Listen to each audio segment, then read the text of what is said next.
All right, welcome everybody. It's the June meeting. And any first-time members attending today's meeting? It's great to see you. Excellent. Well, we'll keep the talking part of the meeting, at least outside the clinics, to a minimum. Did anybody bring anything to show off today? Any models or anything? No? All right. Well, I brought a few things that we'll do a quickie on that too. Stonington Depot down on the shoreline route from around 1904 or so, colorized postcard. If you are doing research on a particular prototype, just to point out, don't trust these polarized or these colorized postcards that are period correct, because the colors aren't period correct. Because these postcards were printed here in the United States. They were shipped to Germany. And women in Germany hand painted these cards and then sent them back for sale for the merchants. So you will not find, and you can find the same card and it will be different colors. Because each woman did her own thing and there was no rules back then, it's art. So they're great for the visual because they are basically black and white photographs that they've colorized, but you're getting actual information off of these. So they can be of some use when you're doing, there we go. All right, hope everybody had their donut back. Thanks to James for picking up our donuts. Eat more. All right, member showcase, division business, clinics, and the layout tours. We'll get this going. All right. Well, I hate being the art show every time we get to the member showcase, so I wish some of you guys would like send me some information or bring stuff to the event so that we can have a quick discussion about what you're working on and we might learn something. Again, to fill the space, this is the Stonington Town Docks as it looked around the turn of the century, well, 1876. And it was a major interchange point between the steamers running between Boston and New York City, and it was also a rail connection for unloading there. So, just as a fill-in, there was some discussion at the last meeting. I was talking again about 3D printing, and some people were, asking questions if I would do another that down the road. But just to whet your appetite, I have been working on a project. I've been working on a one-off diesel project that was basically starting with a donor drive chassis from a Tato NW2, building a U.S. Army Transportation Corps RS-4TC, which they had about 40 of them, but only one of those locomotives was multi-gauge, and it did run on the Denver and Rio Grande Western for a number of years between the end of the war and the mid-50s, and they were basically evaluating it to see if they wanted to dieselize the steam fleet on the narrow gauge system. So that thing could run on 46-inch gauge, 36-inch gauge, meter gauge, and I don't think it went any lower than 36-inch gauge. But it was a one-off. And also, it was built as a low-clearance locomotive, so the cab did not project above the long hood, and the crews hated it because it was like going through a watertight bulkhead on a submarine, and they were whacking their heads on the doors all the time, and they hated the thing.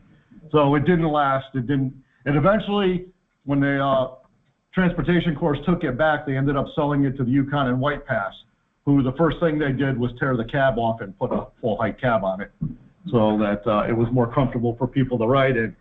So the project, like I said, it was a donor Tato chassis, and I decided that I could re-gauge it, got that work completed, and it was proportionally, it was very close to the dimensions of the RS-4TC. The truck wheelbase was off by 11 inches. HO scale, I'll take that. That's close enough. And because of that, the center-to-center truck distance was off by about 2 feet, and the overall locomotive would end up being about 4 feet longer than the prototype would have been. So not spot on, but again, it was close enough. I kept the proportions the same, so I made it just a touch taller. It's about a foot taller than the prototype as well, which works out really well because I'll be able to put a DCC decoder, stay alive capacitor in there, and I'm loading it up with all kinds of lights.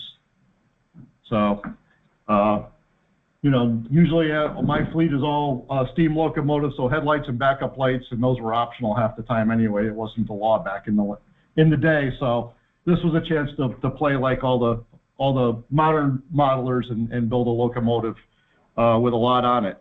So the first print I'll pass around here, you'll see this was the actual prototype dimensioning that I designed off the original models and drawings. There weren't any really good drawings. I found the U.S. Army had an operator's manual that had a good set of drawings in it that were a good starting point for getting dimensions off it. I found that I needed to go just a smidge wider to be able to fit it over the Kato frame. And again, I found out I had to go a little bit bigger. So didn't CAD in any details at this point. It was just getting the basic dimensions down and seeing where I needed to be. And so then I changed it. Here I started to add details. You'll see this one's in pretty rough shape. You'll see that it also bowed out when I printed it. So I knew then I was going to have to put internal connectors in until I got the thing printed and cured.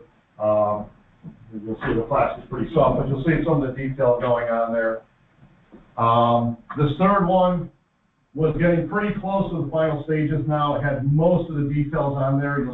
You'll notice the radiator louvers on the sides here.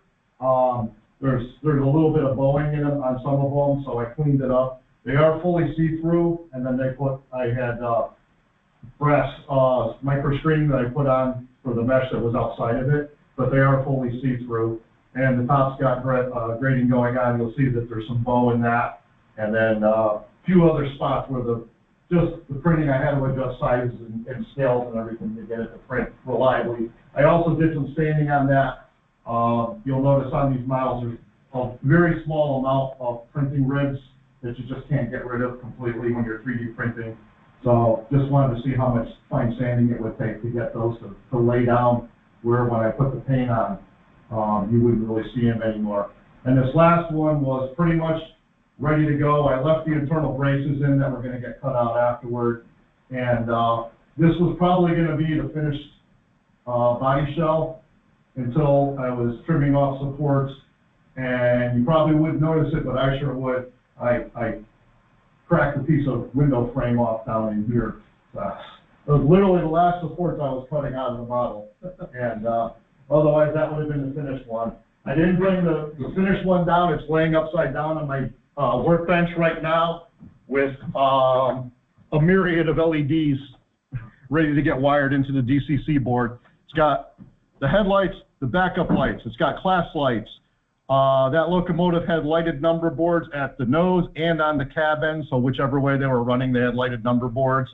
And then I also discovered through careful looking at the photographs that that locomotive had step lights on it.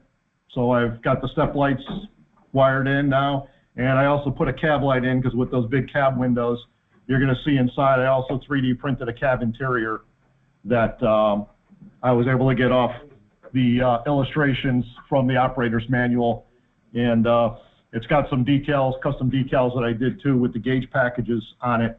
So instead of having to model all that in CAD and print it out and then have to paint it all, I just did decal sheets that I slid right in there, and it'll look good looking in the windows. Is this thing on time roll? It's been running itself. Yeah, I noticed that. Hold on, let's go back here. Let's start this in the beginning. So anybody have any questions about adventures in 3D printing there? Let's see.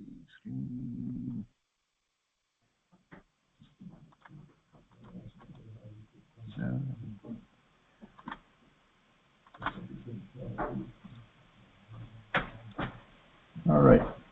Anybody has any questions, we can stop and talk about it again some more. Again, big business that we've got coming up. This is the first announcement.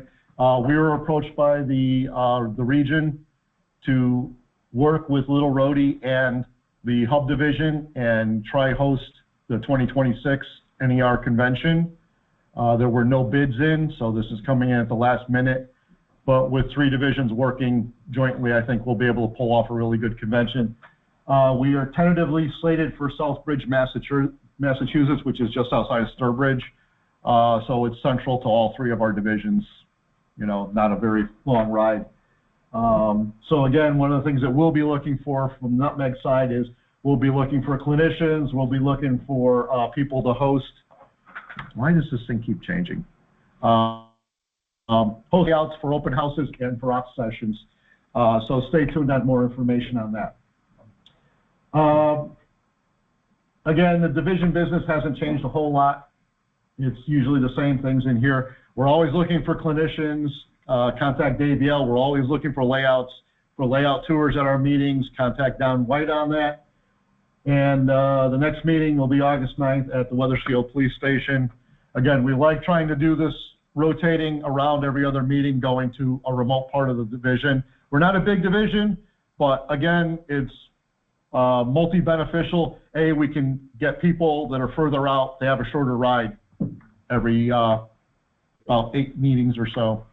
So that helps. I hate when this thing is doing that. I think you have it set for slideshow. Yeah, it's slideshow, but I should.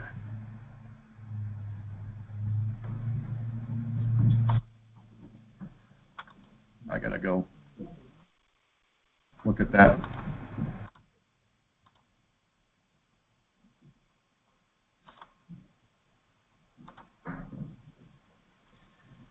Okay, on the region side, the NER is looking for a new editor, lead editor for the Coupler magazine, the quarterly magazine that the region puts out.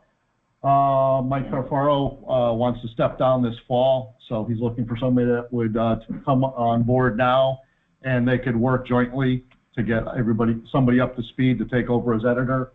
And again, the Coupler's always looking for articles. If you're working on a construction article or a quick layout tour, historical, something of interest to the membership, they're always looking for articles. It doesn't have to be long. Please consider doing that. It goes towards your author AP awards. Also, the Northeast region is looking for an assistant office manager. So, All right. if anybody's in that, you let me know, or And again, the NER. Discord, the NMRA channel on Discord is a great resource. There's a lot of people on there talking. You find out some great information. It gives you the benefits of real time like social media, but there's no political nonsense. It's model railroading and nothing else. So if you haven't joined, you should really look into it. All right.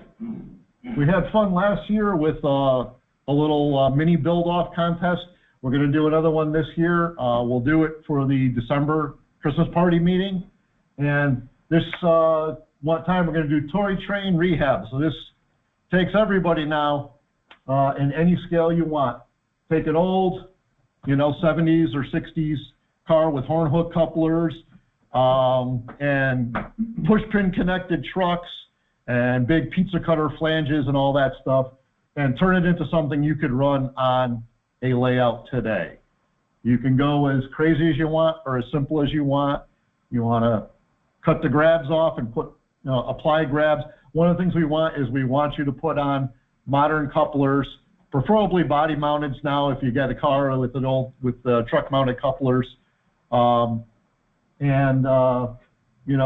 the heck out of it, and it'll be a popular vote, and whoever does will get a prize. Yeah, we're working out what the prize will be, and should be a lot of fun. So yeah, you N scalers, you can get an old what were they, the tiny trains or the postage stamp from the 70s, get one of those cars and do it up. if you're really brave, you get one of those old locomotives from one of those kids that went about 100 miles an hour in reverse and no miles an hour forwards, and give that a go. If you can get that to run, I'd be impressed.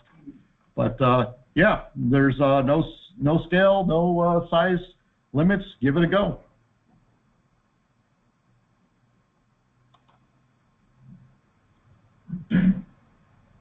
All right. Again, two of the basic rules. There's not a heck of a lot to it. You know, want you to retain the original shell and frame, but you can modify it.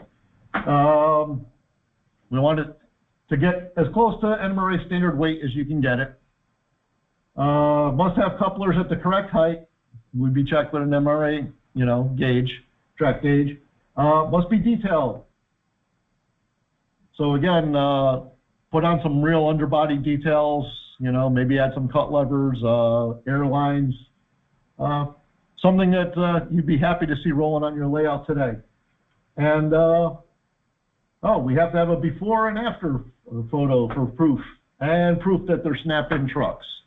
Again, you can take out the old wheel sets and you can put in modern intermountain wheel sets if you're HO or, you know, KDs or whatever it is. Try to make it a good running car. That's all we're looking for here. Something to show it off. Weather the heck out of it. If you're a graffiti artist and you're into that vandalism, go for it.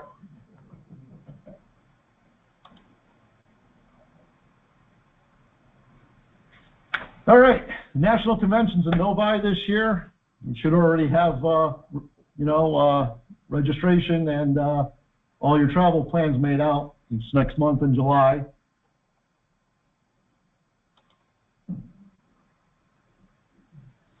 The regional convention is in Concord, New Hampshire this year. It is selling really, really well. The convention hotel is sold out, and they're into the secondary hotel, which is literally like a block away, I believe. And they're, I think, at about half sold on the rooms there. So if you don't act soon, you're going to be getting a hotel somewhere else and doing a little bit of commuting to get to the convention. It's always a great time. There's a lot of great layouts up there, a lot of prototype stuff. You're not very far from the Lafayette Dinner Train and the Hobo Railroad. And if you really want to go, it's probably about 45 minutes, I think, from Concord over to North Conway to ride the scenic over there. All right, a few shows coming up here. Got Concord is also doing their annual train show on August 17th.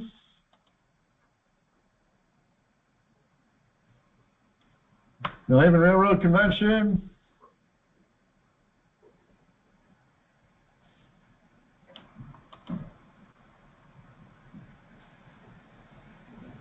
Got a model train show up in Boxborough, Mass. on October 4th and 5th.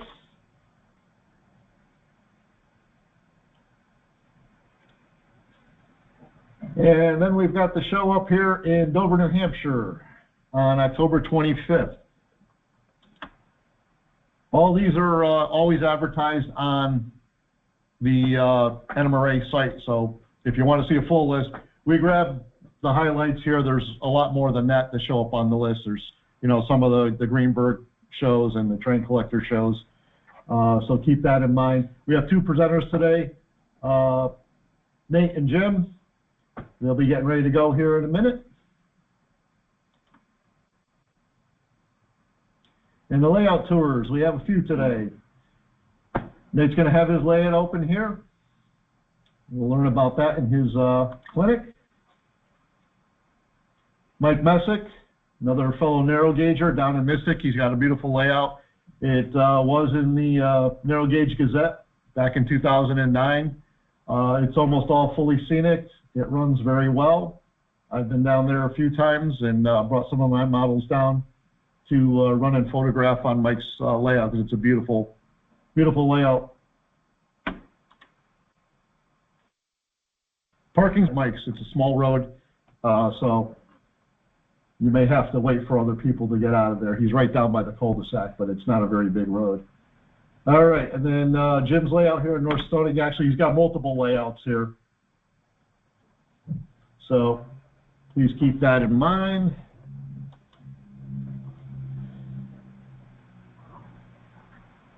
And last, Mohegan Pequot Club is going to have all their layouts, I guess, up for display. They got their N, their HO, their G, and their O gauge modular, and a Z presentations.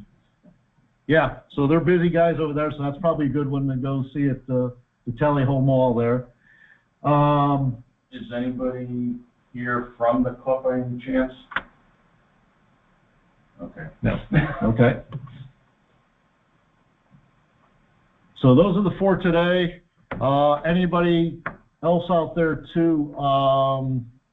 If you're going to go down to stick to the Seaport for Father's Day this weekend, I believe the Narragansett modular HO or ON30 modular guild is going to have their layout set up in one of the conference rooms out at the center. So with your price into the Seaport, you can also go see their modular layout and talk to those guys out about it. They basically do Fremont, and it's a really nice layout here.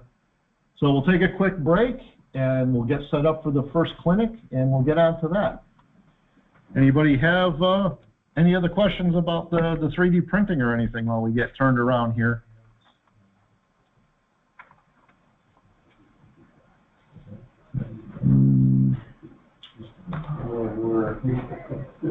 All right.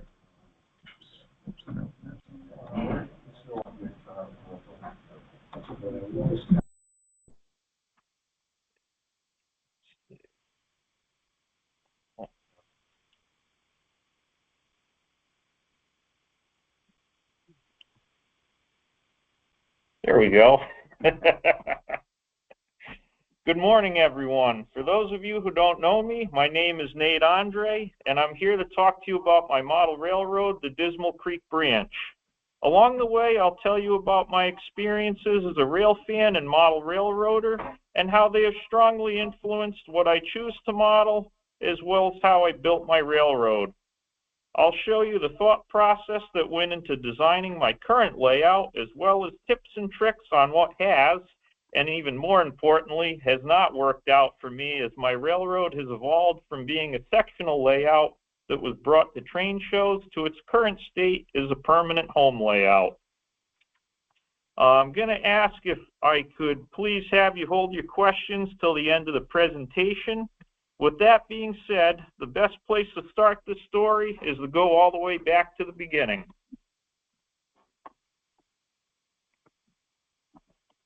One of my earliest memories involving trains was going for a ride on the Essex steam train when I was a child. Seeing these powerful machines that spewed out smoke and soot and spit out oil and water while moving large strings of passenger cars left a big impression upon me. It was as if these great beasts were living, breathing creatures. From that point on, my interest in trains mostly involved anything involving steam locomotives, an interest that would later on be a determining factor in what I chose to model. Not long after I went for a ride on the Essex steam train, I got a hand-me-down AHM train set. Additional track, locomotive, and rolling stock purchases morphed that into a train set that you see in this photo on a 4x8 sheet of plywood. I quickly grew tired of running trains around in circles, and I developed a keen interest in switching freight cars on the various spurs, another interest that would be a deciding factor in designing my current model railroad. Yep.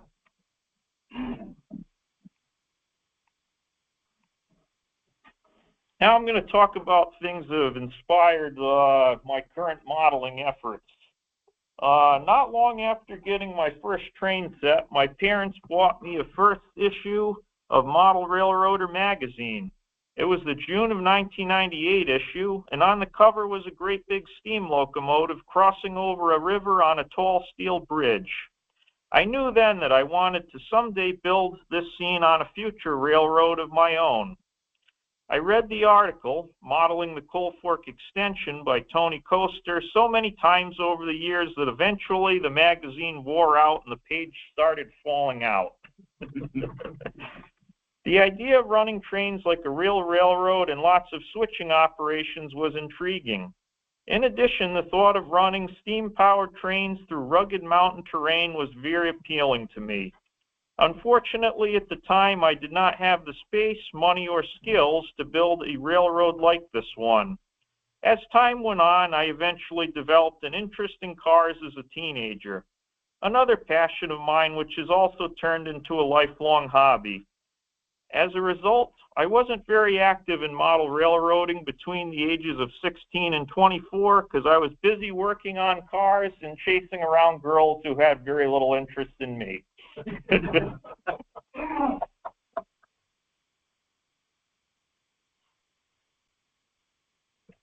In 2014, I took a breather from working on cars as a hobby.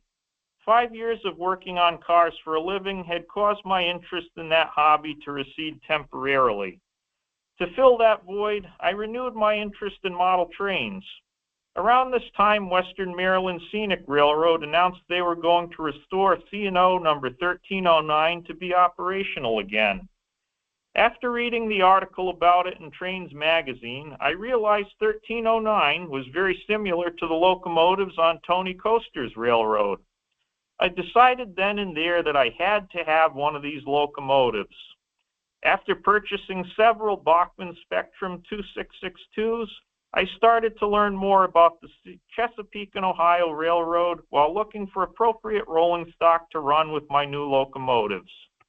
I learned that the C&O and B&O both had numerous branch lines that hauled coal out of mines. This renewed my interest in building a railroad that was a coal hauling branch line just like Tony Coaster's Coal Fork extension. It was also in 2014 that I joined the Mohegan Pequot Model Railroad Club after attending the Amherst Railroad Hobby Show. I'll talk more about this in a minute.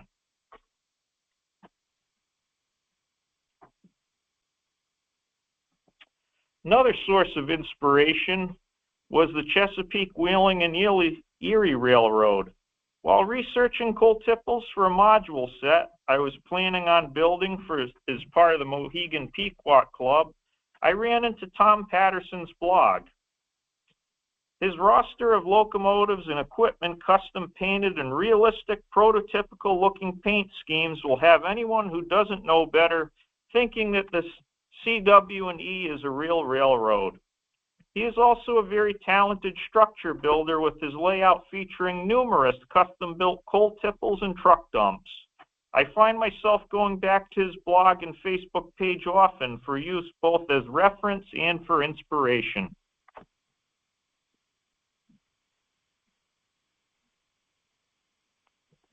And last but most certainly not least, I have been greatly inspired by Lance Minheim's downtown spur and east rail layouts.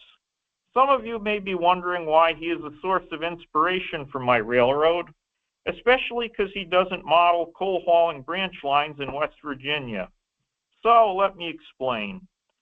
It's not so much what he models that inspires me, it is the way that he models. His focus on super realistic scenery that leaves people wondering if it's a model or if it's real has inspired me to focus on becoming a better modeler in that area. If this also interests you, I highly recommend his books, Scenery for Modern Switching Layouts and Model Railroading as Art. This focus on realism has led me down a path where I have interest in the hobby other than just running trains. I have developed an interest for rail fanning my railroad, and I enjoy watching trains go through the scenes I have created and taking pictures as they go by.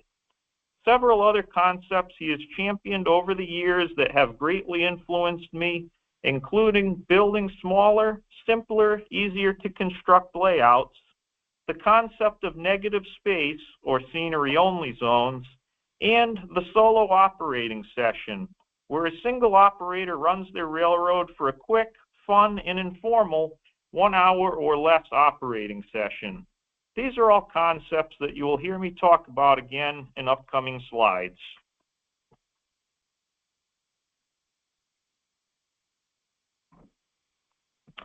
As I mentioned previously, I joined the Mohegan Pequot Model Railroad Club after attending the Amherst Railroad Hobby Show for the first time in 2014 and realizing there was a model railroad club that was right in my backyard. At the time, I was renting and did not have room for a permanent home layout.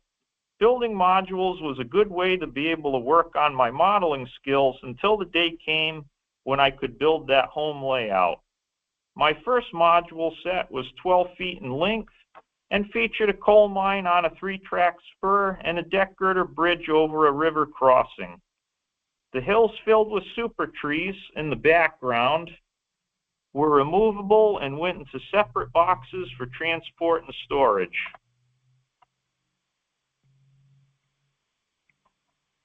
So this first picture here is the reason why you never leave a locomotive's address set to 3 on a club layout. And that picture right there is former Nutmeg Division Superintendent Andrew Porter photobombing me. Anyways, getting back to my story, transporting the modules was a headache at best and involved me having to rent a van every time I took them to a train show. Unfortunately, I also did not have the space at the time to operate trains on these modules at home. These 2 drawbacks were deal breakers for me. I retired these modules and set out to build smaller, easier to transport modules that could form the basis of a permanent home layout.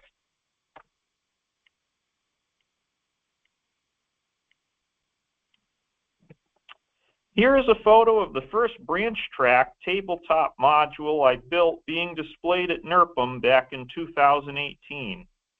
Branch track is the result of a series of discussions I had with my friends Jim Spavins and Andrew Porter about what a modular railroad of the future would look like.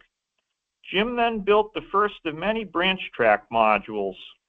Smaller, more lightweight, easier to construct, and less costly than most conventional HO scale modules, branch track modules were well suited for the type of railroading I wanted to do.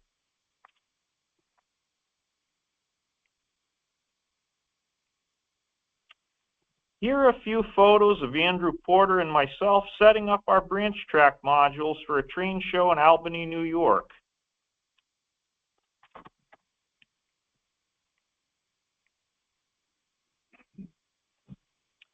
I eventually built a total of 3 4-foot-long modules to form the 12-foot-long module set that I called Crab Orchard Yard.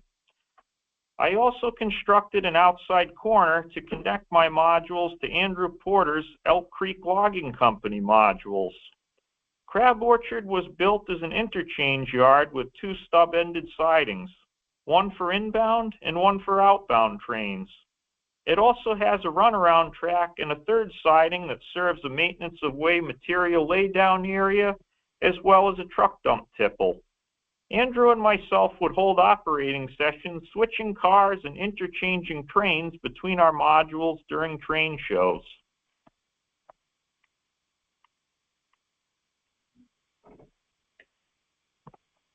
Here you can just barely see where the track goes through the trees, the tree tunnel, and into the backdrop right there.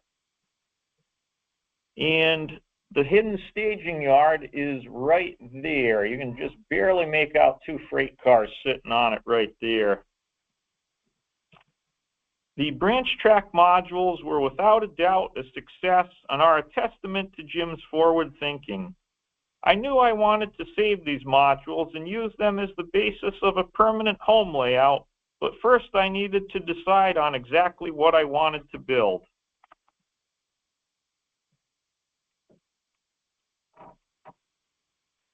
So this slide is something that I know in some circles is still a controversial topic. So these are just my own opinions. I'm sure that if I asked all of you in this room what your answer to this question would be and why, I would get a different response from all of you. In my opinion, there's really no right or wrong answer to this question.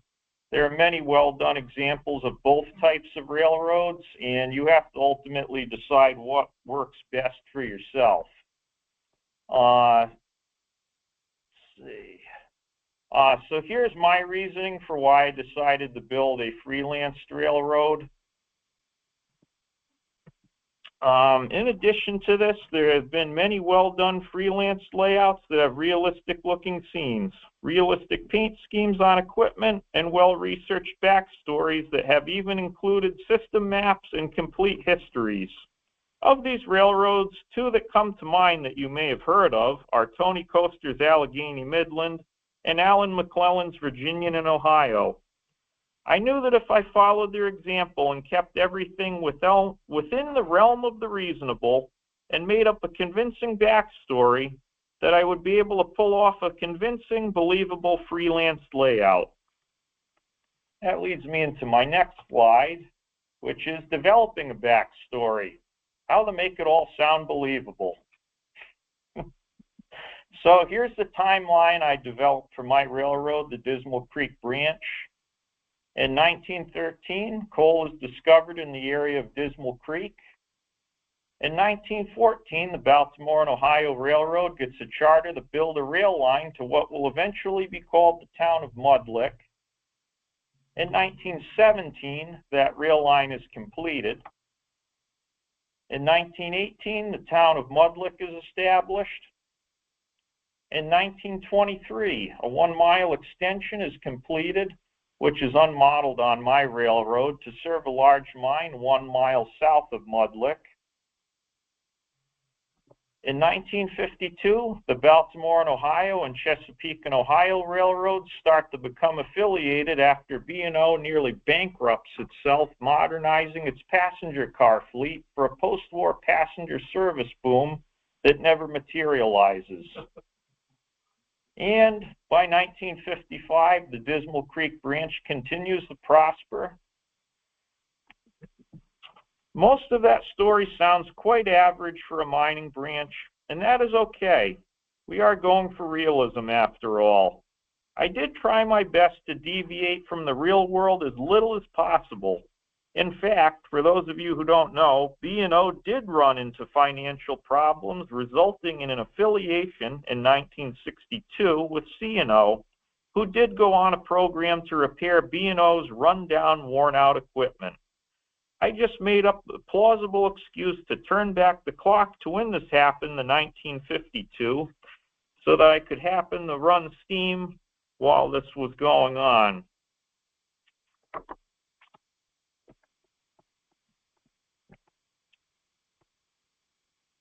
So the next thing I'm going to talk about are my givens.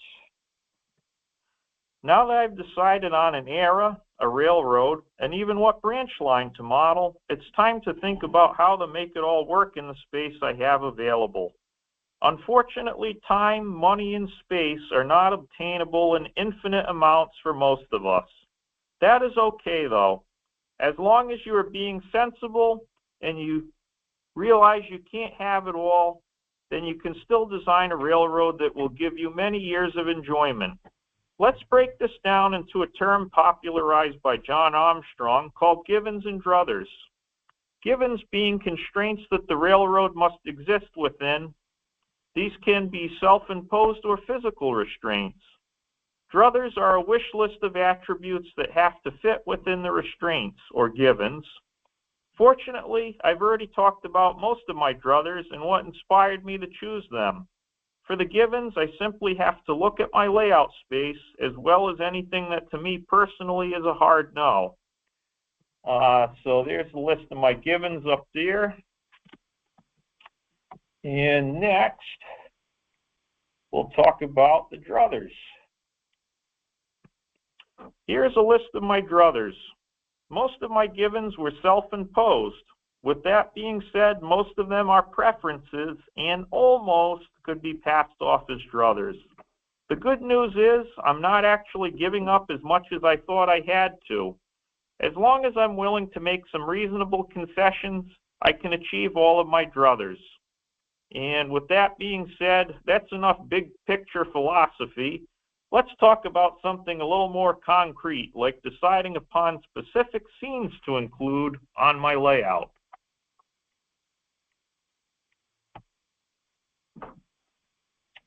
The idea behind the layout design element is to select interesting track and structure arrangements on the prototype, reproduce them in scale, and then fit those elements together on the available layout space.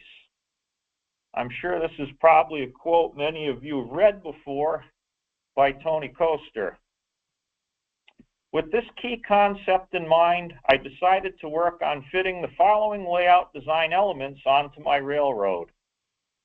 Company town, 1 or 2 river crossings, 1 or 2 medium-sized coal tipples, and a small yard with a maintenance away area and a couple of coal docks. I let 3 things decide what my layout design elements would be. Those are what was commonly seen on the prototype, what would fit into the space I have, and what fit into my list of druthers, which was dictated by my list of givens. Only elements that I could answer with a yes to all 3 of these questions were included in this list. Even then, you will find that there is a finite number of these elements that you can fit into your layout space. So take your time and choose elements that you feel that you need more strongly than others. Speaking of layout space, let's talk about some open space. And I'm going to talk about some scenery-only zones.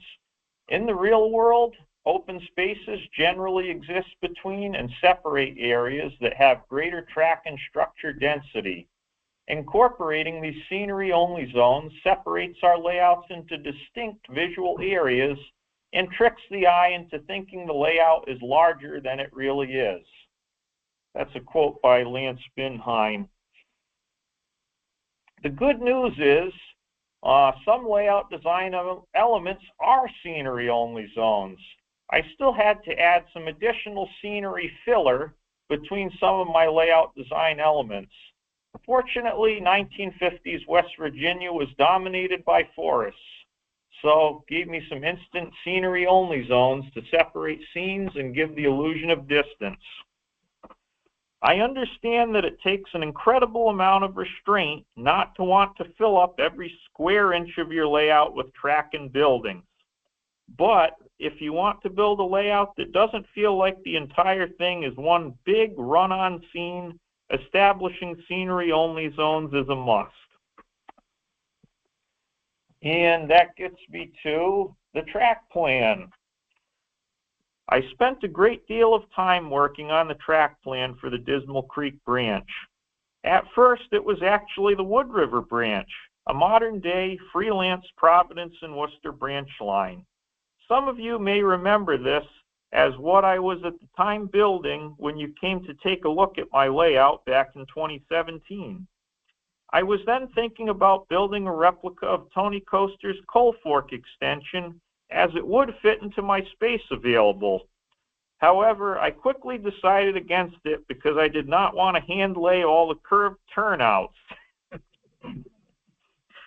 I eventually decided to design the track plan myself, mocking everything up over masking paper on the bare bench work. And you can see here on this track plan, which was professionally drawn in CAD by my good friend Jim Spavins, all the layout design elements I included, as well as where my scenery-only zones are. All of the names of industries, the rivers, the town, and siding names are all from different real-world West Virginia mining branches.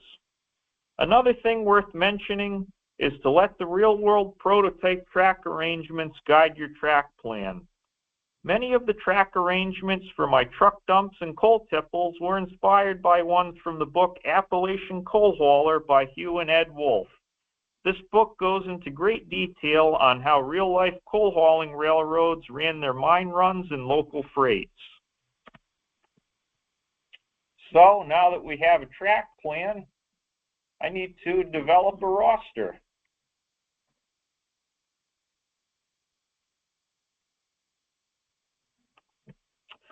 Fortunately, all of my required motive power has been produced at one time or another in either plastic or brass. Rolling stock is also readily available in both ready-to-run and kit form. There are even models of B&O's distinctive-looking wagon-top boxcars and cabooses that have been produced over the years.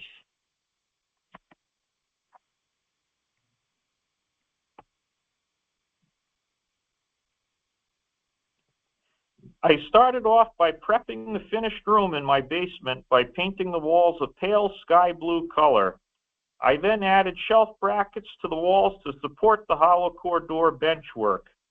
I'm going to note that although this is a cost-effective alternative to conventional benchwork and allows for lots of under-layout storage, I would not recommend building a layout on shelf brackets unless you are in your forever home, as it leaves a lot of small holes in the walls. I then added 5,000 Kelvin color temperature daylight LED tube fluorescent style lights. To keep the light out of layout viewers' eyes, I built a lighting valance out of 1x4s and masonite. I'm pretty happy with how the lights and the lighting valance came out.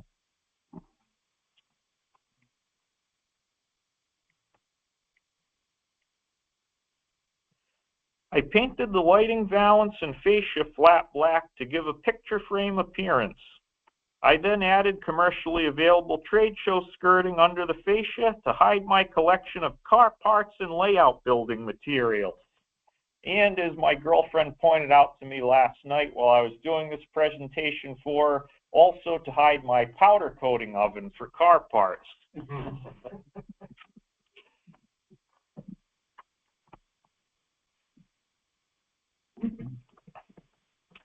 So benchwork, as I mentioned, consists of 24-inch wide hollow core doors on top of shelf brackets. The peninsula is actually built on former Mohegan Pequot Railroad Club modules that I modified in height to join up with the rest of the layout.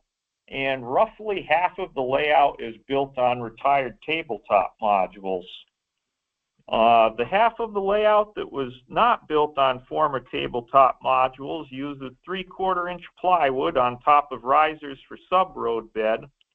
These risers are glued to the tops of the hollow core doors or to 1/2-inch plywood on top of the M&P modules. I use cork road bed on the entire layout for road bed.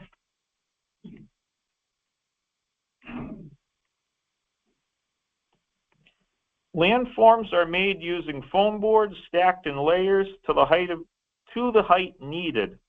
I use liquid nails for projects and hot glue to glue down the foam board. The foam board was carved to rough shape using a wallpaper knife, and final shaping was done with a surfform tool. I originally used hydrocal castings for rocks, but I recently switched to cripple bush rubber rocks after learning about them while at a Nutmeg Division layout tour last year. You can see some of these cripple bush rocks right here, actually.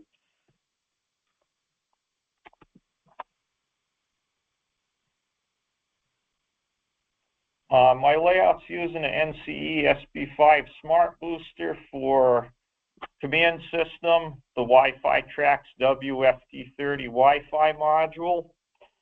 I decided to use the NCE system for the first time as a member of Mohegan Pequot Club. I found it to be user-friendly, easy to use, and capable of doing anything I ask of it. As Ken Patterson says on What's Neat, it just works. So I decided to use it on my home layout. I chose to use wireless Wi-Fi throttles to lower costs and because just about everyone has a smartphone they can use as a throttle. I also like the cleaner look of not having UTPs in the fascia, and it's one less thing to wire. I also felt that the constant plugging in and unplugging of throttles into UTPs was a chore I did not want to have to live with. On a side note, to NCE users who do not have a circuit breaker, you will eventually get a short and fry a command station like I did. And believe me, it's not easy to get the smoke back in once it comes out. Fortunately, NCE did a one-time free of charge repair on my command station. With all of this being said, I hopefully didn't start a Chevy versus Ford debate involving command stations.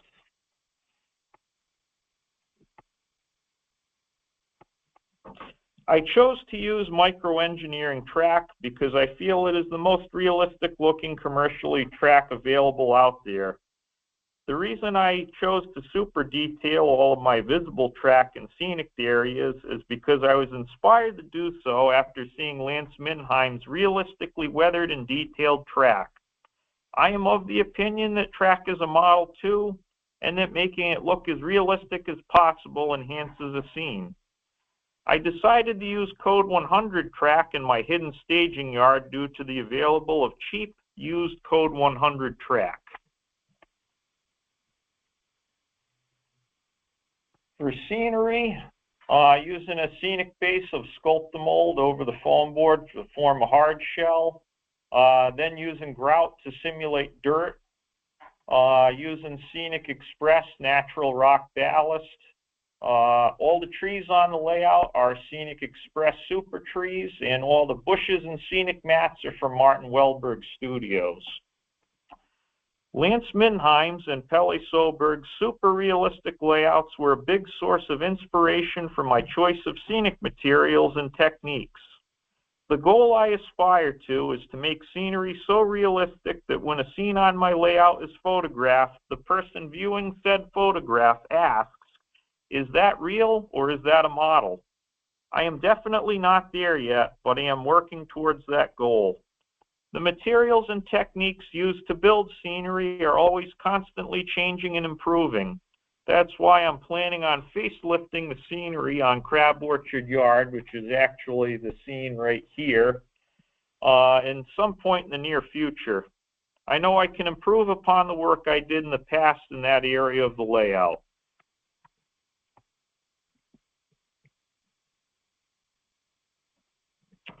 All of the wooden structures on my layout are made from wood craftsman kits. I decided to go this route because I feel that the real wood grain and texture makes the buildings look more realistic. I also try to customize each one of my structures with different doors, windows, or roofing than the kit came with. The reason being is the last thing I want to hear someone looking at my layout say is, "I have that same Walters kit too." The truck dump tipple in the right-hand photo here is actually my first attempt at scratch building. It was built using an article in the October 2015 issue of Model Railroader as a guide. I'm pretty happy with how it came out. And then the yard office here in the left-hand photo is built from a former Minuteman scale models kit. It is the first wood craftsman kit I ever built, and it also came out looking all right. If you have never done so, I would encourage you to find a small, simple, easy to build structure and try a shot at building a craftsman kit or kit bashing.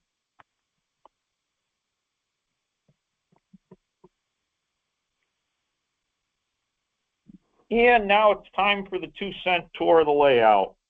I figure I'd start out first where any crane on the layout starts out, and that's in the staging yard. So the interesting thing about the staging yard is that it almost didn't happen. My ex-wife would never allow me to cut a hole in the wall of our recently remodeled house to bring the main line of the railroad into the utility room, where I had conspired to build a staging yard. Please take note of my use of the words ex-wife.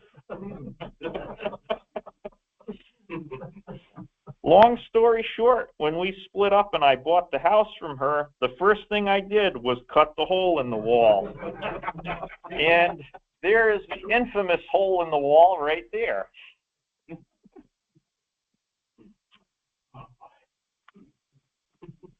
Okay. Due to spacing constraints, my staging yard is stub-ended. It has a total of 6 tracks. Tracks 1 through 4 are for train storage. Track 5 is for locomotive storage, and track 6 is for caboose storage. Tracks 5 and 6 are recent additions due to a lack of needed storage space. And here's where, here's a key layout design takeaway. Double the amount of storage space you plan on making at a minimum. Tony Coaster mentions this in his book, Allegheny Midlands Lesson Learned, and he was right. My lack of staging does not limit the amount of trains I can potentially run in an operating session, but it does, but fortunately it does not cripple my ability to achieve my layout design goal of a 3-hour op session for several operators. One last thing of note is that my entire staging yard is portable to allow for my boiler to be serviced. And actually right there is the bottom of my propane boiler. The sections of the staging yard are all on casters and are bolted together, and they use table pins to align all these sections.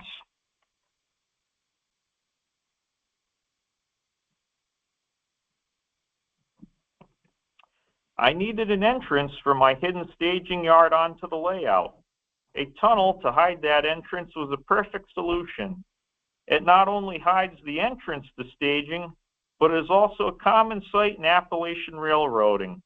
As a bonus, it provides rail fans a great place to take photos of trains charging out of the tunnel.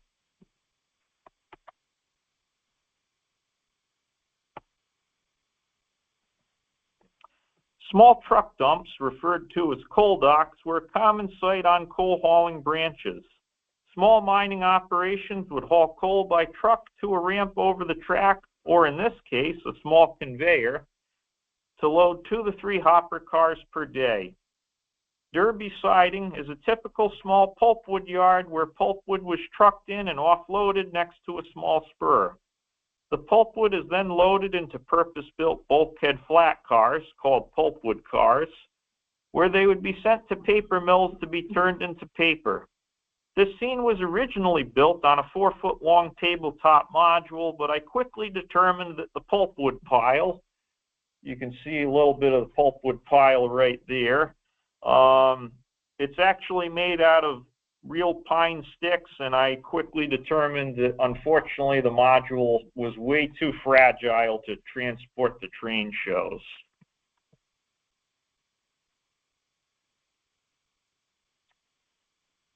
So the next scene is Clinchfield Coal Company. It was originally built on 2 4-foot-long tabletop modules. It's a good representation of a typical medium-sized double-track coal tipple that would switch out roughly 15 cars per day. I plan on kit bashing a Walters New River Mining Company kit to serve as the tipple for this scene. One interesting feature of this scene is that it is on a double-ended siding, much like the majority of prototype coal tipples from this era. This makes it an ideal basis for a switching job for beginner operators who want to get their feet wet but don't want to get in over their heads.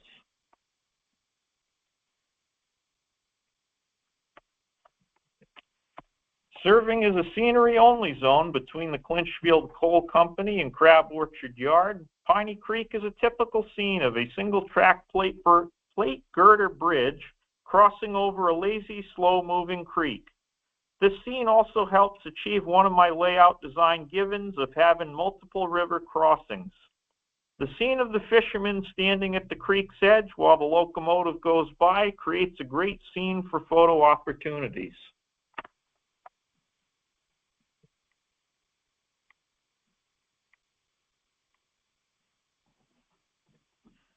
Originally built as a transfer yard to be used at train shows between Andrew Porter's Elk Creek Railroad and my Dismal Creek branch, Crab Orchard Yard has been repurposed into a collection of sidings that serve 3 separate coal docks, 2 of which are on the same spur, as well as serving a maintenance of way material laydown area. It also features an overflow track where an extra cars can be temporarily stored, as well as a repair and place track where bad order cars can be placed to have repairs done. Crab Orchard also has a runaround/passing track. Just past the yard office is an apple orchard owned by a local farmer from which Crab Orchard gets its namesake.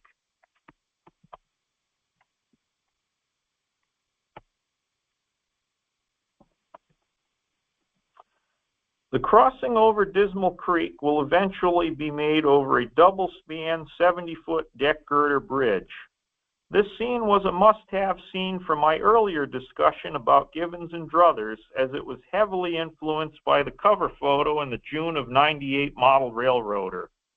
It's a scene I've wanted to replicate since I first saw it as an 8-year-old kid. This scene also serves as a scenery-only zone, giving the feeling that a decent deal of distance has been traveled between Crab Orchard and the town of Mudlick. The sight of locomotives crossing on a bridge high over a river also makes for another great photo opportunity, although maybe not till after the piece of plywood goes away.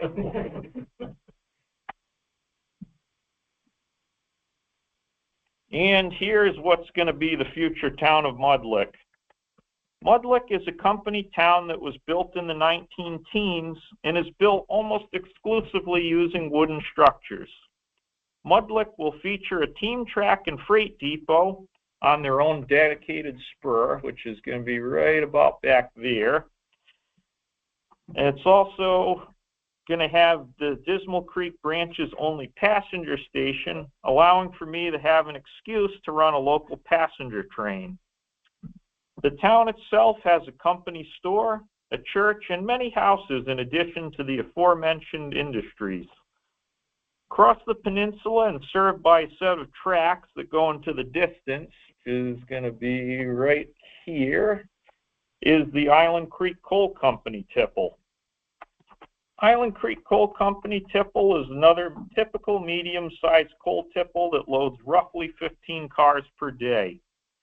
Other industries in Mudlick are going to include Greenbrier Lumber, which is going to be all the way back there, and the Mudlick truck dump, which you can't really see because it's hidden behind the locomotive. A runaround track allows crews switching out the various industries to run around their trains as needed. The assortment of industries that are not coal tipples and the unique car types that serve them are a breath of fresh air on a coal branch dominated by long strings of coal hoppers. So you may be asking what's next. It's going to start, I actually haven't had a formal operating session yet, so that's right up at the top of the list. Want to make sure I'm 100% happy with the track plan before I start doing more scenery. Next order of business will be finish detailing and painting the track. As I mentioned earlier, I'm planning on reworking Crab Orchard Yard. Also going to finish the landforms around Mudlick and complete all the structures for the layout. Next up will be completing the scenery. Going to need a lot of super trees. Jim Elster from Scenic Express is going to love me once I start placing that order. And of course, adding details to the scenes and finish building and weathering rolling stock. Given my rate of progress, I think it's going to be about 4 to 5 years for the layout is 100% scenic. Add another year or two more to add the details. I'm currently fairly content with the layout. I recently got all the track laid back in January and got all the trains operating on all the new trackage. If you want to stay up to date with the latest happenings on the Dismal Creek branch, feel free to like and follow my Facebook page, which is right up there. And I want to thank everybody for coming to listen to my presentation. I think due to some time constraints, if anybody does have any questions, feel free to stop by my house and ask me a question while you check out my layout.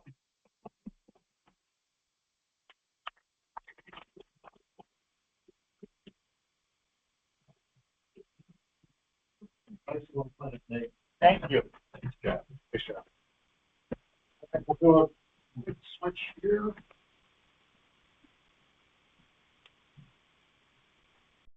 Thanks, everybody. All right, good morning, everybody. So my name is Jim Spavins, and I'm going to be talking about railroading at the Eastern States Exposition. So kind of do a little interactivity here. So how many people have been to the Amherst Railway Society's Railroad Office? Oh, never heard of it before. Never. Just everybody know the name of the venue where it's held is called Eastern States Exposition. Yes. Yes. Okay, that's good. Now, I don't know how many of you knew that the Eastern States Exposition actually used to be served by 1-to-1 scale trains. They actually had a railroad spur onto the property. So what we're going to talk about today, this morning, is we're going to go back in time, learn about the start of the Eastern States Exposition and the building of the fairgrounds and the history of the 1-to-1 trains, and then go all the way through today and obviously the world famous Amherst Railway Society's Railroad Hobby Shows. So we'll get in our time machines and head back to the turn of the last century, around the turn of the 1900s. At this period of time, the world was going through a transition like we are today with the digital transformation and the AI revolution that's going on. They were going through a transition from an agriculture-based society to an industrial-based society. And so as a group of business leaders in Springfield, led by an individual by the name of Joshua Brooks, who kind of wanted to bring these two worlds together and showcase the best of the agriculture in New England and the industry that was being put together. And the way that they would do that, they wouldn't start like a Facebook group or YouTube channel. They would actually have an exhibition, basically a convention, and bring all these different groups together. And so to do that, they would need a place to do that. So this is a map from 1914 from that time of the Springfield area. You can see Springfield is already pretty built up at this time. The number one there is Springfield Union Station, where a number of steam railroads came together. You had from the east, the number 2 here from Boston to Boston-Albany. From the south, you had the New Haven Railroad along the Connecticut River there, along the 3. The B&M headed north, and then out west, the B&A headed out to Albany. So when they were looking for a place to hold their exhibition, you can see there's kind of this nice big open area here between the Westfield River and the Connecticut River that was well connected to downtown Springfield. There was a bridge over the Connecticut River. There's a big rail yard there for the B&A, and there was a trolley line that actually ran along Memorial Avenue. So that group got together and brought the piece of land as a spot to hold their exposition.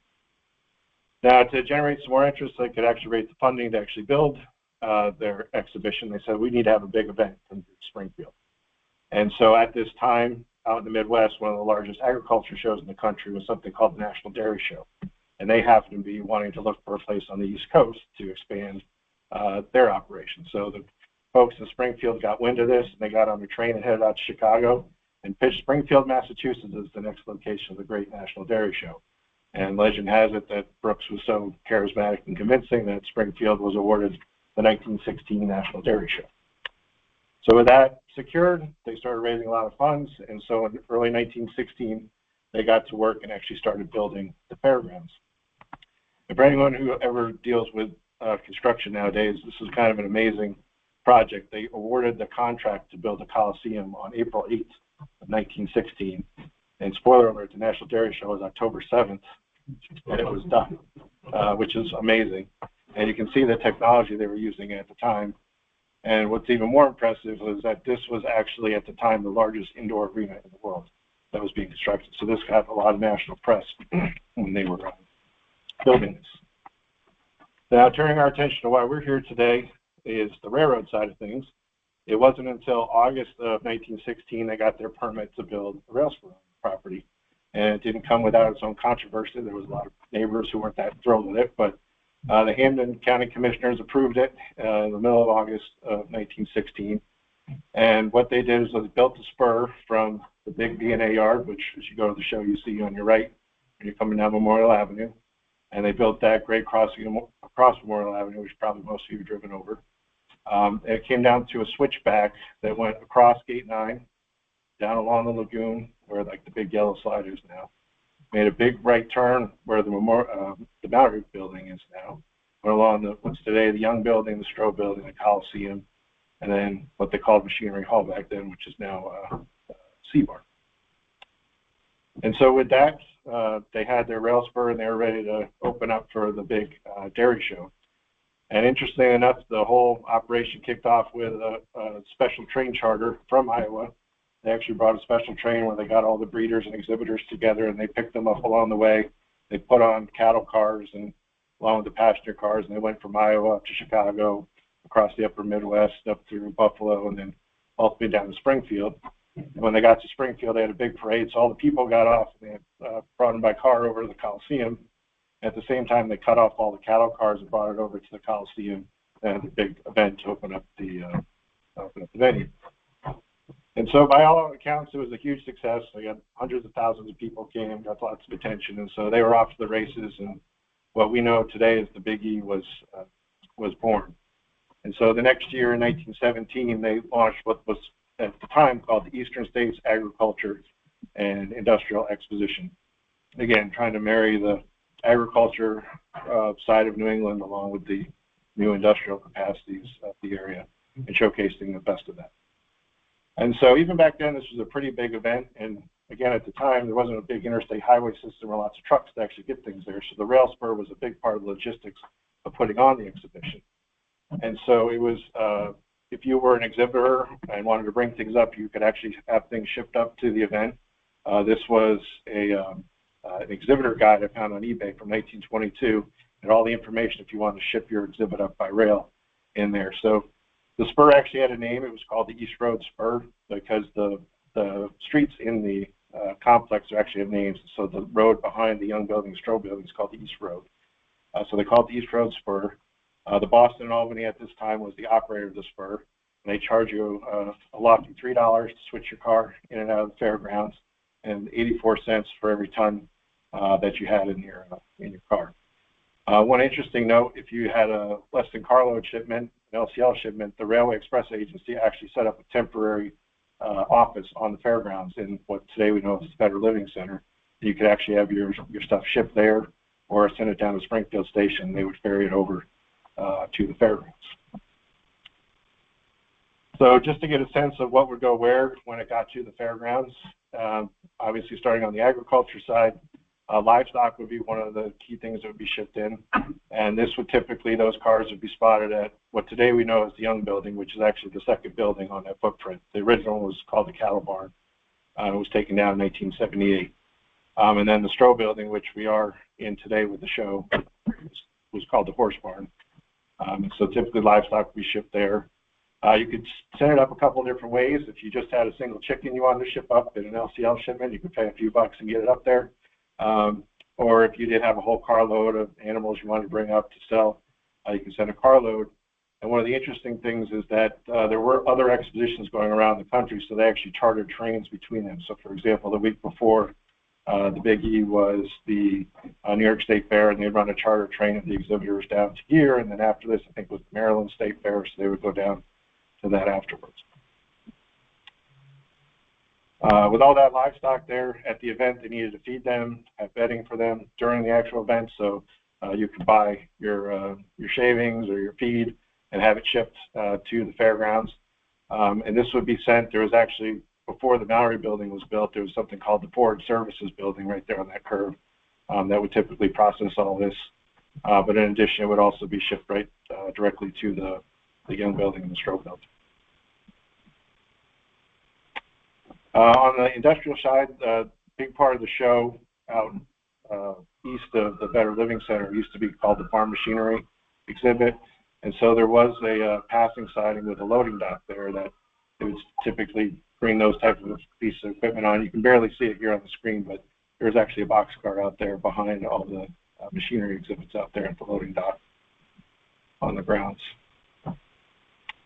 In addition, there was indoor, like typical booth type exhibits in the typical 10 by 10 arrangement you see in any convention today. And these would go to a couple different places. So this building over here, which today is a horse barn, it's C barn, back then was called Machinery Hall, and they would set up the exhibits in there. And this is a map from 1919. You can kind of make out the 10 by 10 grid and the rail spur here. So you'd have those exhibits shipped to that building.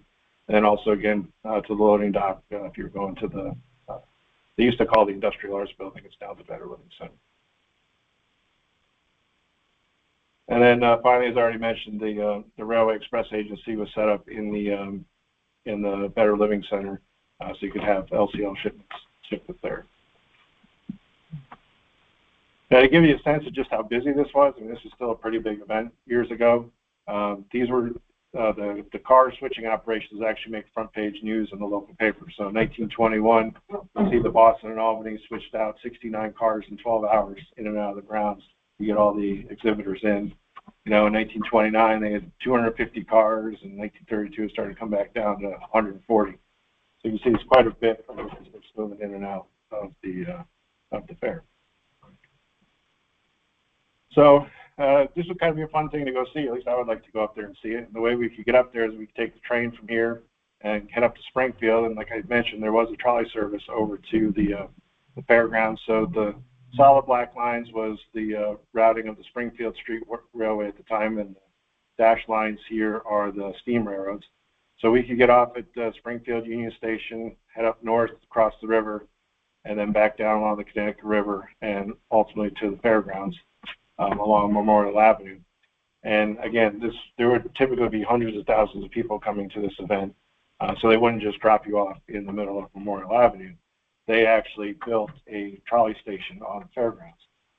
So this is a postcard from that time, one of these color filled-in postcards. So we make sure we won't look at that for reference. But you can see here is the Coliseum for reference, the Stroh buildings here, the cattle barn / show buildings here. And over here is the New England Center building, and I have this circled here and zoomed in. You can just make out there's a trolley platform and a couple of trolley cars coming in on a loop for people to be dropped off. And interestingly, a couple of weeks ago, I happened to have the opportunity to meet up with some of the building and grounds people at the fairgrounds.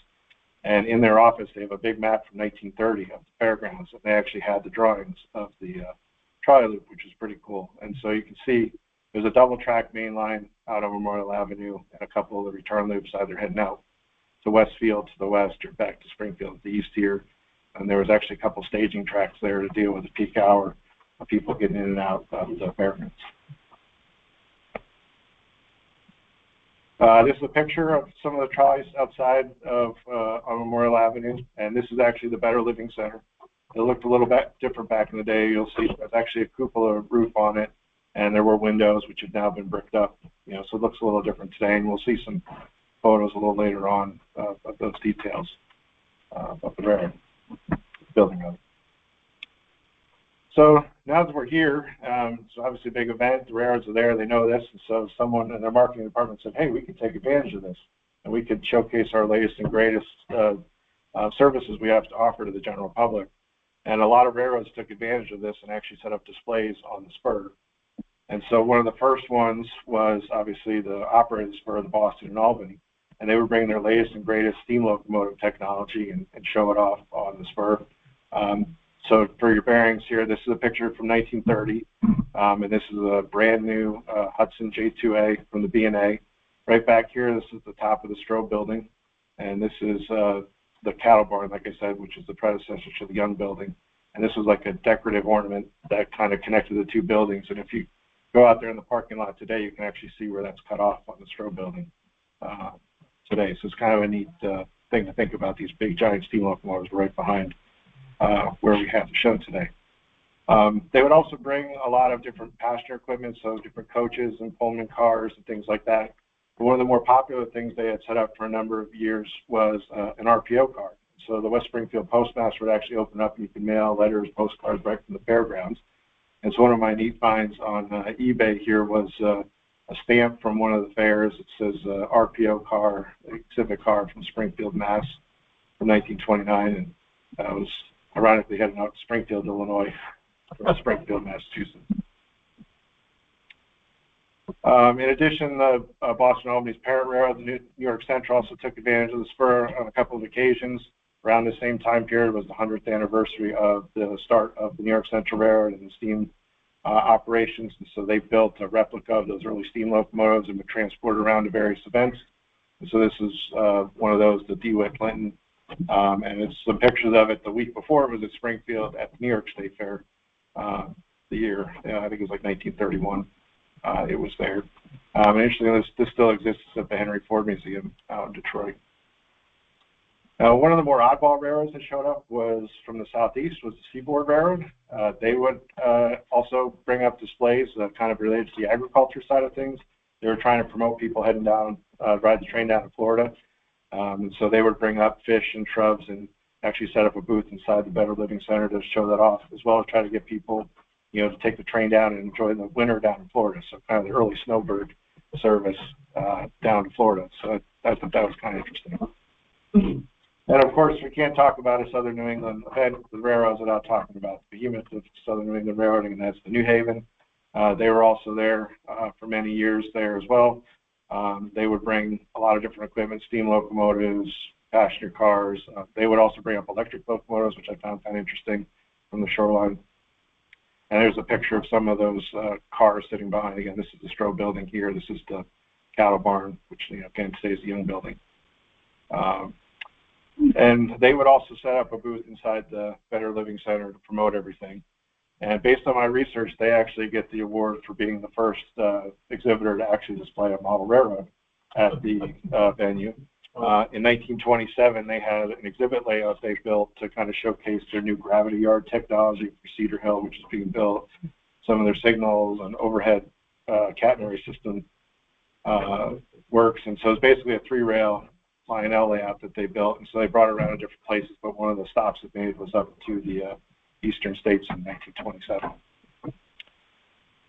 In 1930, in the 30s, there was a very appropriately named club called the Massachusetts Model Railroad Society. As far as I can tell, they were the first model railroad club to display there. So for about 5 or 6 years, they would build a O-scale layout that they would show off during the fair. And as you can see, it was all a lot of scratch-built, hand-built equipment at the time. And when you read articles and what they were trying to do, they were trying to create a miniature transportation system that replicated the prototype. So even 100 years ago, we were trying to do these things as model railroaders, which is pretty neat.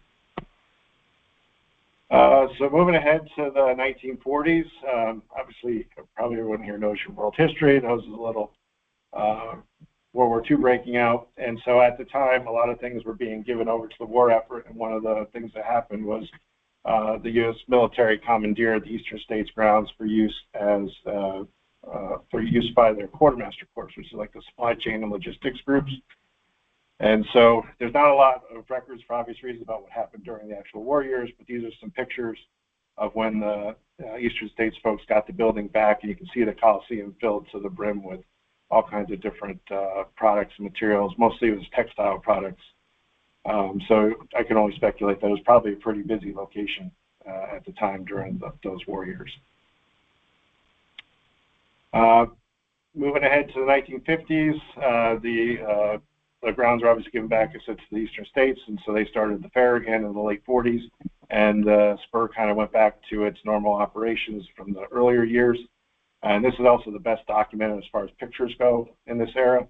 And so this is an aerial photo from 1950, and you can kind of see here to get your bearings. This is the Coliseum here, the Stroh building, the cattle barn. You can see a line of boxcars sitting out back here, the big curve, and that Ford Services building here. And it would kind of go down here, and the loading dock was down here. This is the Better Living Center. You can see the cupola roof on it at the time. There were, looks a little different, a lot of tree-lined areas, and there was a racetrack out back here, which is kind of interesting. Again, kind of another aerial view from, I think, 2 years later. So, again, you have the Coliseum, Stroh building, the cattle barn. There's a display train out back here. You've got the Ford Services building with a couple of boxcars here. You can kind of see it from the view from the racetrack here. And then the loading dock is over here. Again, you can just make out the boxcar back there, one of those photos. And then the Better Living Center is here, and the Memorial Avenue is out here. Flying around same day, just different view. Again, the loading dock here, going along the lagoon, that Ford Services building here, and then around, again, Young building, Stroh building, Coliseum, Better Living Center, and lots of people parking. So again, in these years, it was mostly the New Haven Railroad that put on displays at the fair. And again, they brought lots and lots of different equipment. So they brought everything from FL9s. They brought a Talgo demonstrator set one year. They brought lots of different freight cars and cabooses and all kinds of different things there. You could go up in the cab and get your picture taken. They would give out little honorary engineer cards. And so again, a lot of people would visit. You can see 77,000 people went through these exhibits at the time. In addition, the model railroads returned. There was this company called the A.C. Dover Company that made trains called American Flyer trains, which you may have heard of. And they were based in Connecticut, so they actually would have a display in the Connecticut building on the Avenue of States. And they would have a big layout kind of right in the center of it. It changed every year throughout the late 40s and 50s. And so this is an example of one of those layouts set up in the Connecticut building at that time. Continuing in the 1960s, the New Haven was still there. Again, they were bringing a lot of different equipment. You see the RS3 there with everybody coming in and out. They brought box cars. The cabooses was a very popular exhibit during this time. And again, kind of get your bearings. This is a loading dock behind the Young Building today. And that's the, again, it was called the Cattle Barn, but that's where the Young Building is now. So in addition, these years, like in the actual fair programs, the New Haven was advertising very heavily, you know, getting people to go out and see what they had to offer.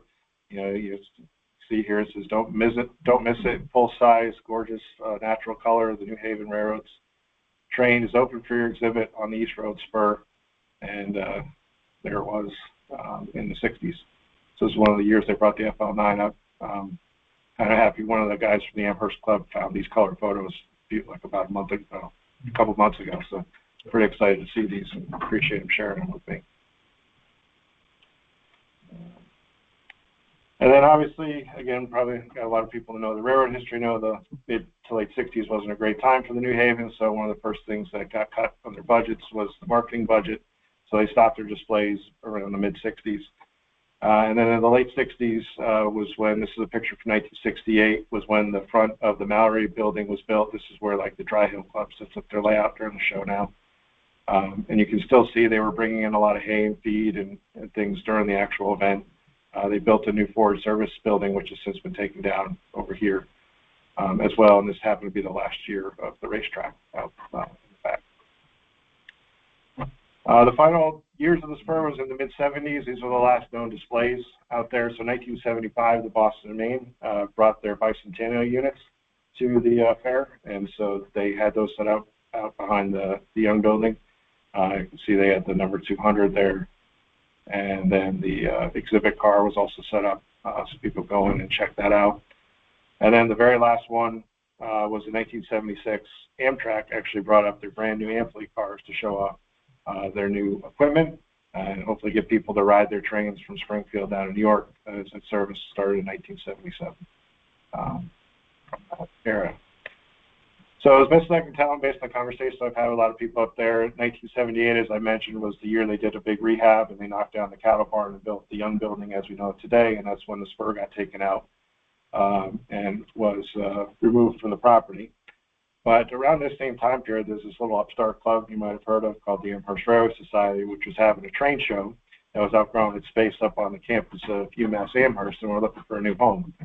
And so in 1982, they got together with the Eastern States and moved their show to the New England Center for a one-day show in 1982. It was called the Train Collector Showcase that year. But in 1983, they changed the name to what we know today as the Big Railroad Hobby Show. And at the time, it was still just a one-day event, but you can see from these pictures, it was still pretty packed. People coming up there for the day. In the mid-'80s, 1986, they moved over to Better Living Center. It was still a one-day show, but a lot of exhibitors you still see today were there. So, for example, this was the Amherst Beltlines layout. This is the New Haven Society of Model Engineers and that drawbridge that they have, that O-scale layout they have. And this was the Mohegan Pequot HO modules at the time. And you can see that certain things just never changed with the lines and the crowds.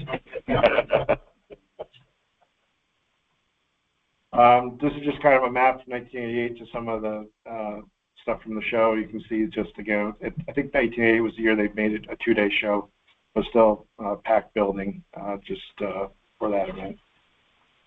In the mid-'90s, the show expanded again, this time to the Young Building in 1995. This is fun. This was my first year as an exhibitor. I remember this was still very much used as the cattle barn. And I don't think they quite cleaned the building. We still had a fun time, and I'm still at it all these years later, so must not have been too bad. But this is, again, kind of the brochures at the time with the different maps, and the buildings were filled at them. And just to give a sense, so if you go up there next year to the show, the loading dock here, you can kind of see the curve. It still exists, and that's where the spur was actually through. So you can still see a little bit of remnants of that today. In 2000, for the big Millennium Railroad Hobby Show is when they opened up the Stroh building, and the Central New York modelers started coming to the show. I remember this was pretty exciting. It's fun to see that layout there. And again, I just remember these years were just absolutely packed with people at the show. And then in 2008, it grew to the 4 buildings we know today. It started with just that front section of the Mallory building, and ultimately, I think in the last 2 or 3 years is when they finally filled all 4 buildings. Every square foot has been used for the show. So, pretty impressive growth for that event through the years. Interestingly, in 2017, the one-to-one trains returned. I'm sure some of you saw these at the show. So it started with the Booth Bay Railway exhibit. They brought a little 040 that they ran on about 200 feet of track between the Better Living Center and the Stroh building. And then in 2019, they had another little 040 locomotive they brought called the SD Warren and Company. And then my personal favorite was in 2020. They brought the Forney out and set it up out in front of the buildings. And I guess I failed to mention that on the old flyers, they actually used to have a Forney for like 15 years. That was kind of like the logo they used for the show. Actually, I'll go back and show it. It's kind of neat. So they had it on there for many years. So I thought it was kind of neat, like come full circle a little bit with that. And then in 22, again, it was back, but with the big snowstorm, they put it inside, so we're not operating it that year. Now, what's better than one train show a year, but 2? Probably some of you may know Amherst launched a second show there called the Northeast Large Scale Show in April, a couple years ago. And so I've been saying I enjoy it. It's like Springfield Light. You don't need to bring a jacket. There's no snow. It's kind of fun. But again, it's more geared towards like the O scale, G scale, live steam world. And so for 2023 and 24, it was in the Young Building. And this past May, it moved over to the Better Living Center. And they've been filling the space for that. So it's been kind of fun. Just again, one of the big layouts, there's a New Hampshire Garden Club that basically filled like the Young Building and then almost filled, like, I think they said it was a full quarter of the space at the Better Living Center this year. It's a huge layout, pretty impressive. Now, there are some remnants of the spur up there. The turnout that goes back on the fairgrounds is still in place on the branch. CSX still does run. They ended up, there's kind of a whole industrial area back behind, like the Big Y there that they still run. As far as I know, it's 5 days a week. They switched that out. I got to meet one of the locomotive engineers who runs that, so that's how I got that picture there. And so that still exists. As of a couple weeks ago, when I was up there for the large scale show, this is the Gate 9 entrance, and there's still a little bit of track there that they never pulled out heading into the fairgrounds. So the question keeps coming up, like, could you actually build the spur back into the fairgrounds? So there's actually been some talk about this. The Amherst started a committee they called the 12-to-1 committee to actually explore this, and they got a whole bunch of people together. And so one of the people on the committee was a civil engineer and started laying out some potential alignments for how this might work based on modern track geometry standards compared to the old standards. And one of the members was so excited they actually went out and bought a trackmobile for this purpose. And it was on display at the 2018 show, and he was actually going to call it West Springfield Terminal Railway No. 1, which I thought was a great name for the railroad. And as far as I know, I think it's on central New England right now. It's being used down there, so they already have equipment, so now we just need to build the spur back. Now, of course, we're a model railroad club here, so I'll quickly talk about modeling railroading at the Eastern States Exposition. So this has been one of my fun little side projects for the last 10 years. It started out in 2014, and at the time, the whole story I've just been telling you for the last half hour, I didn't know anything about it. So I've been an exhibitor for like 20 years at this point. Never even heard a whisper that there had been real trains there. And so in 2014, at the time, I was the HO layout coordinator for the Mohegan Pequot Club, and we were a corner module short from filling our U-shaped layout. And so one of my friends, Stu Dom, he built the bench work and brought this over on New Year's Day. And I said, all right, I got like 3 weeks to build something. And the Young Building's very simple, just a rectangular brick building. This would be a fun little joke. I'll build that as a gag. So I brought it up there. You know, a handful of people noticed and laughed. But, you know, after the show, we put it away. We repurposed the module for something else. And I kind of forgot about it for a year. Fast forward to 2015. This year we were 4 feet short. So I looked at my workshop. I said, hey, I got this young building module. I had a 4-foot piece of benchwork ready. I said, if you kind of squint and turn your eyes, I can make this loose replica of the show. And so I did put the young building in the middle, this kind of very loose rendition of the Stroh building, Bear Living Center, and then the Mallory building here. And when I was setting it up on the Thursday of the show director, John Saccadotti, came over and he said, hey, did you model this after the spur that was here? I looked at him and said, what spur? And he started telling me this whole grand story about how they used to have big steam locomotives right behind where I was standing. And they would bring in hay for the livestock. And then during the course of the show, people would come up to me and say, hey, when I was a kid, I got to go up in an FL9. I got my picture taken. I got these little honorary engineer cards. So I was hooked, and so I started doing some research after the show and kind of learned a lot of the story I've just told you today, and realized, too, that there was a lot of anniversaries coming up. 2016 was going to be the 100th anniversary of the fairgrounds. 2017 was the Mohegan Pequot's 30th year at the show, and 2018 was the 50th anniversary of the show itself. And so I said, well, wouldn't it be fun to bring all this together in one layout? And so I built what I called the Tribute to Springfield layout, which some of you may have seen at the show, which was a 2-rail O-scale switching layout, which featured the kind of the arrangement of the track spur with the modern-day train chain. And so it was a 6 by 12-foot layout in 5 sections.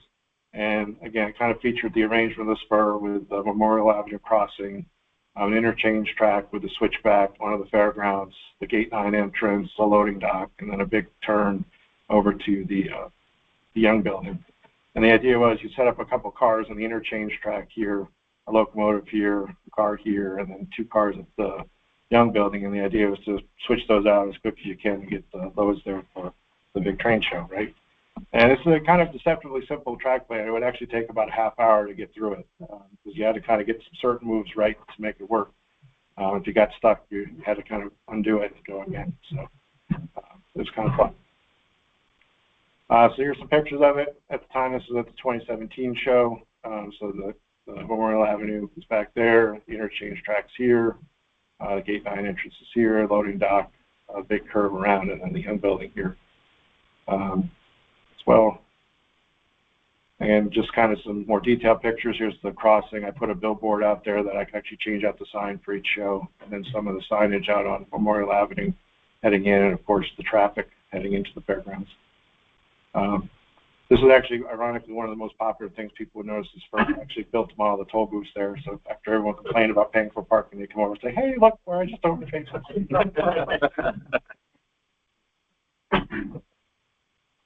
I had to keep up with the prototype, as I said, so I brought this to the 2016 show for the first time, and in 2017 they brought the steam locomotives back, so I ran out right before the show and got a little border set up on a piece of flex track, and then ultimately kind of fixed it up so I had a little back and forth steam train going on it as well. And then even before there was mini prints, I would model people on it, including my good friend Bill Evans. So we made him. He was famous. He was on a couple of the flyers for the show. They had taken a photo of the layout, so he was front and center for many years, so I gave him a good hard time for that. And then I did custom paint a locomotive for the layout, and I kind of, again, wanted to go back to like the early 80s and 90s when I first started going, so I made a bright safety yellow locomotive with the old Railroad Hobby Show logo with the nickname Springfield on it. And then I numbered it 1968 for the first year of the show. So moving ahead, 2 years ago, I decided that I was ready to move on to another project. So I was talking to the guys in Amherst and telling them that it was probably going to be the last year I was going to bring the layout up for the event. And they asked me, said, hey, would you mind giving us a piece of it? I said, all right. Well, we talked through it. And so what we decided to do was save the piece of the layout with the Young building. I moved a lot of the details on it and kind of spruced it up and made it a little nicer. And very appropriately, brought it up to the actual Biggie Fair. The Amherst site has a booth there to promote the society as well as the train show. And so for the 17 days of the 2023 fair, this was on display in their booth, which was kind of fun. And then, much to my surprise, about 6 weeks ago, I was up there for the large-scale show, and this diorama had been up in the clubhouse. We've been up there for a couple of years. And so they worked out a deal with the Eastern States folks, and on the property now, they've actually built a museum called the Walk Through History, which explains the history of this fairgrounds. And so they had actually asked if they could have the diorama. So they did a little gift ceremony at the start of the show. And so that's the CEO of the Eastern States Exposition, Gene Cassidy, along with John, and then this guy nobody knows. Giving that over. And so this fall, hopefully in September for the Big E, it's going to be set up in the museum. So it's a pretty cool ending to a fun project. With that, that's pretty much it. I did keep a blog running while I was building it, so if you want to learn about this or go reading the archives, it's up there. And if there's any questions, I'd be happy to take it.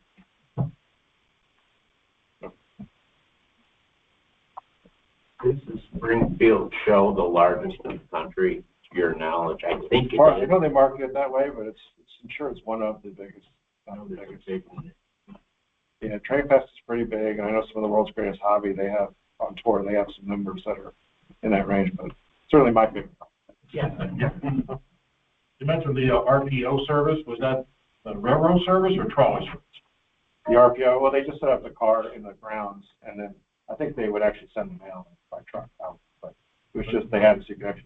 But it was railroad service, not trolley. Yeah. Yeah.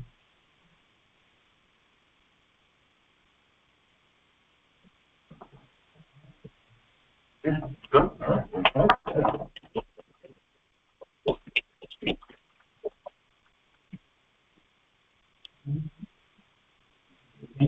Well, that concludes the portion of the meetings here. They have a good time. We're always looking for feedback on how we can improve the meetings. If you want, so I'll talk to any of us, contact us. And It's good meeting, Art. Thank you. very good. And if anybody missed something on any of the presentations or whatnot, you can always go to the Nutmeg Facebook page, and I'm not Facebook, YouTube page, and